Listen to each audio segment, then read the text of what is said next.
və bilik yarışı efirdədir. 8-də 1 final həyəcanı davam edir.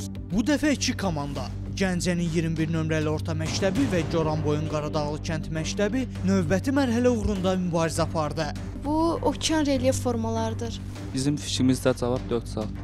Cavab səhvdir. Bizim fikrimizcə bu sosial şəbəkələrdir. Cavab tamamilə doğrudur. Birinci Dünya müharibəsi.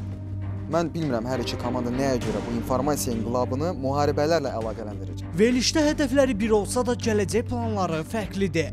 Gələcəkdə jurnalist olmaq istəyirəm. Gələcəkdə həkim olmaq istəyirəm və bütün arzularımla bütün xəstələrimi sağaltmaq inşallah.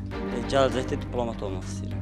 Arzularınıza tezliklə çatacaqsınız. 4-cü qrupun qalibi hansı komanda olacaq? Bunu 23 fevral saat 12:30-da Kəpəz TV-də biləcəksiniz. Təşkilatı dəstək, zirvə hazırlıq kursları.